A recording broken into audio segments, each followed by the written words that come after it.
All right, let's look at Standard 8, Substandard E.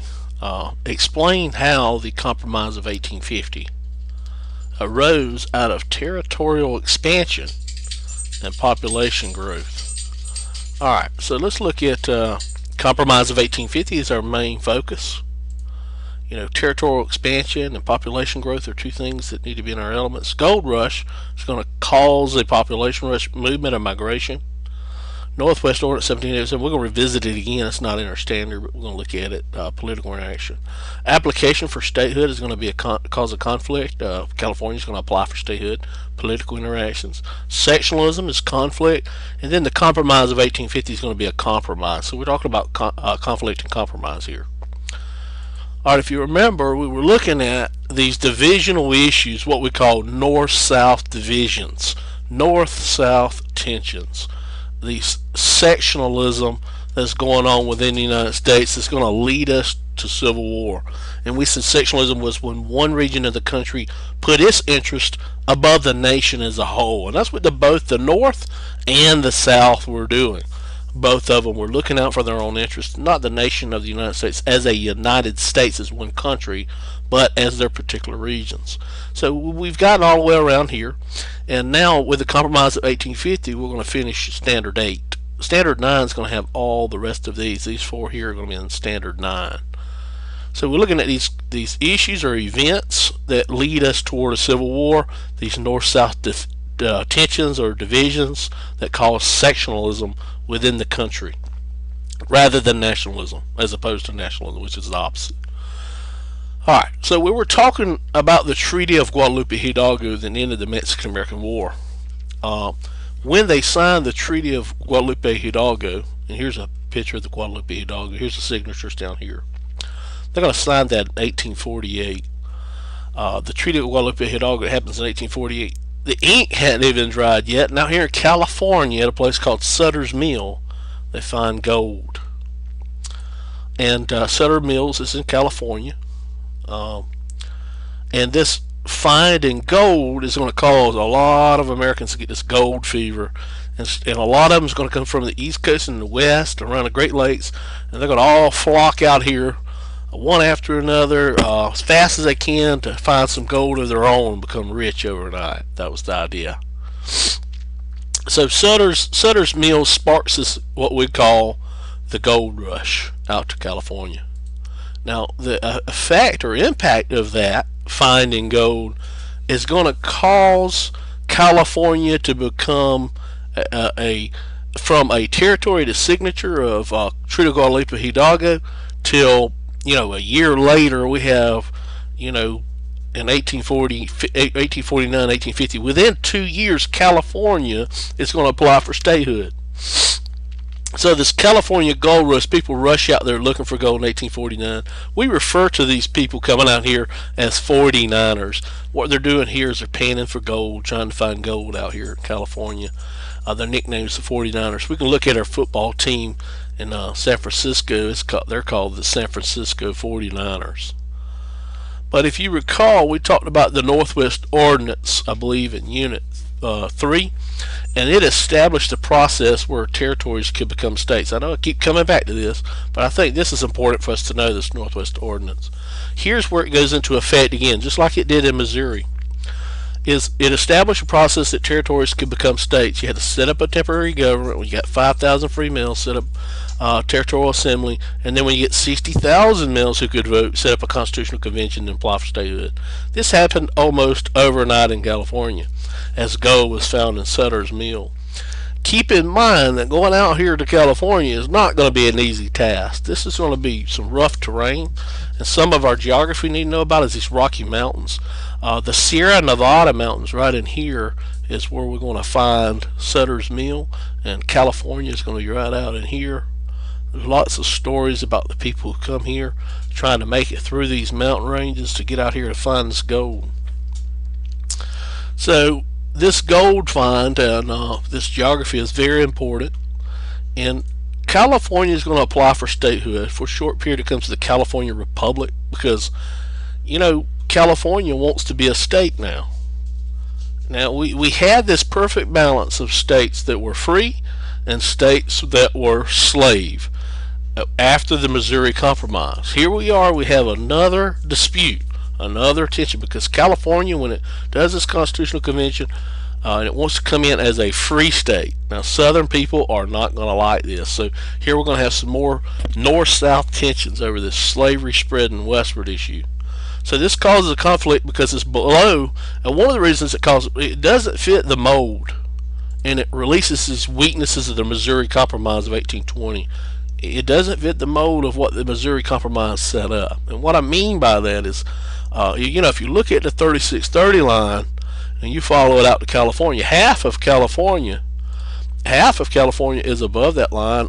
Well, more than half is above the line, and part of it is below the line. So it doesn't really meet. It causes a problem with 3630 in determining what it's going to become, slave or free. It applies to be a free state, and this big argument starts. These north-south tension starts between Southern pro-slavery and Northern anti-slavery, and the abolitionists. They're fighting over this. California coming in as a free state. So California reveals these weaknesses in the Missouri Compromise because it splits that 3630 line. You can't deal with it that way. So these arguments come out again over the morality of the ownership of slaves, and abolitionists are ranting, and these Southerners are ranting that this is our economy, our way of life.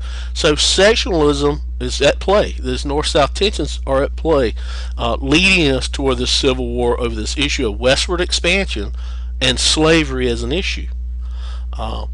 And here we are with California causing a problem.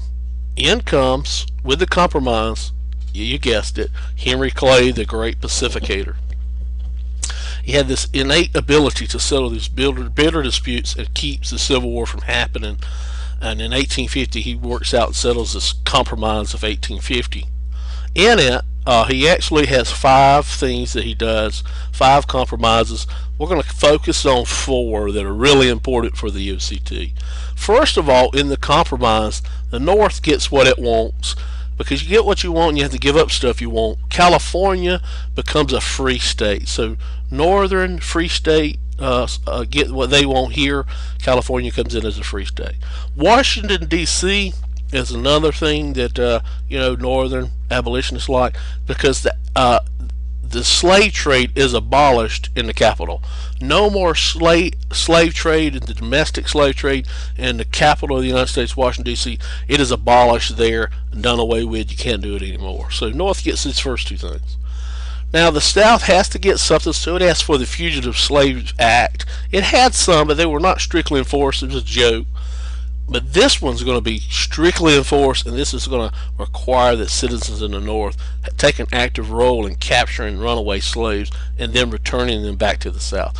Abolitionists are going to hate this thing, but the South is going to enjoy having a stricter Fugitive Slave Act. So enactment of a strict law to return runaway slaves. This is part of the Compromise of 1850. And then the last one, Utah and New Mexico. Those territories are going to be created and organized. And let's take a look at those real quick. Here's the Utah Territory. In 1850 Compromise, that's going to be established. This is land in the Treaty of Guadalupe, Hidalgo. And the New Mexico Territory is also established down here in 1850. Now, part of this is that we established these 2 territories. Now, we don't want this argument to creep up again. How did they could become slave and free? So in the Compromise of 1850, Utah and New Mexico, there was no immediate decision as to whether the states there would be free or slave. Instead, it was left to this idea of popular sovereignty. In other words, the people of New Mexico Territory, when they wanted to become a state, when they followed this Northwest Ordinance of 1787, had the population, drew up a constitution, they could decide for themselves, the people could decide for themselves whether their state would be slave or free. They had choice. The people choose in their constitutional convention. This is a good idea. It sounds good in theory. No longer would we use the 3630, because so California put an end to that. But right here in the Utah and New Mexico territory, the people using popular sovereignty, this idea that the people rule, population, the people, sovereignty, rule, the people rule, so the people get to determine whether they will be slave or free when they draft up their constitution. So that's the last thing, and we're going to revisit this again. Uh, so to review real quick, Henry Clay's Compromise of 1850. I like this visual here. It's a cart heading out, with these 5 bags on it. The first one says the Mexican cession, or that's from the Treaty of Guadalupe, Hidalgo. Mexico gave up those lands there outside of California to be divided into 2 territories, and we talked about those 2 territories, Utah and New Mexico. Slavery was neither permitted nor was it forbidden. So popular sovereignty is going to be the rule here. It's not permitted and it's not forbidden here. The people there, when they draft their constitution, would determine whether they would be slave or whether they would be free. Let's look at this second one. The Fugitive Slave Law is to be passed. And what that meant with this Fugitive Slave Law was to be passed. Fugitive Slave Act of 1850 required, it was a fugitive means runaway. Okay, somebody who runs away. Let's see. African Americans who run away from the South in the Underground Railroad trying to escape for their freedom, they were fugitives under this law. And this was a stricter fugitive slave law in 1850, stricter than the ones before. This required Northern citizens to actually be active in helping look for these captured runaway slaves and to capture them and restrain them and then return them to the South where they belong rightfully in Southern eyes. This law was passed in the Compromise of 1850. Now this is going to anger these abolitionists who are anti-slavery forces or factions. They're going to be very upset about this Fugitive Slave Act. And it's going to cause some north-south divisions or tensions within itself. And that's a part of this Compromise of 1850. The next one is slave trade to be abolished in the District of Columbia. Where is the District of Columbia? It's in Washington, D.C., the capital of the United States here, between Maryland and Virginia. It's a district. It's not a state. It's not a city. It's a district, and it's the District of Columbia, Washington, D.C. That's where the White House is, where the Capitol building is, that Congress we talked about that was created in the Great Compromise. All the federal buildings you'll find there in the Washington, D.C., the Capital District of Columbia. The slave trade domestically was outlawed and done away with. No more of that happening in the capital of the United States. Okay, Texas was to receive $10 million for giving up land claims to New Mexico. Let's see. Let's look at that. Here's what we're talking about here. This border dispute with the Rio Grande coming up in here. Texas gets this. This becomes, in this Compromise of 1850, Texas gets its shape. If you notice this in gray and this over here in white, that's the shape of Texas today. It's going to get that shape because of this Compromise of 1850. This that's highlighted in yellow is the land that Texas gives up in the Compromise of 1850 to New Mexico and Utah, mostly to the New Mexico territory here. In Texas will get $10 million. Okay, so the last one, California is to be admitted to the United States or to the Union as without slavery, in other words, as a free state. So the last one is California comes in as a free state. Alright, Henry Clay is going to pass away. He's going to die on June 29th, 1852. So it's at this point, the great pacificator, this guy that compromises all these divisions, north-south divisions, all the stuff that's going on, he's going to die. And no one else is going to be there to do what he did. To dissolve and dissipate these issues and conflicts, and eventually we're going to have a civil war in the United States. So did we do what we set out to do? And that is explain how the Compromise of 1850 arose out of territorial expansion and population growth.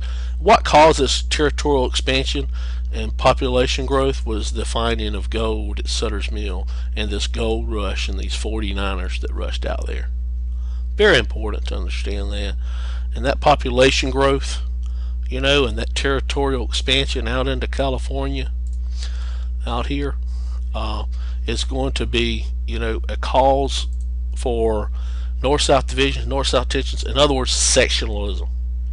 All right, I think we've answered that question. I hope that that helps you. Remember that this Compromise of 1850 is the last one in Standard 8. We'll pick up with the rest of these in the Standard 9 videos. Thank you.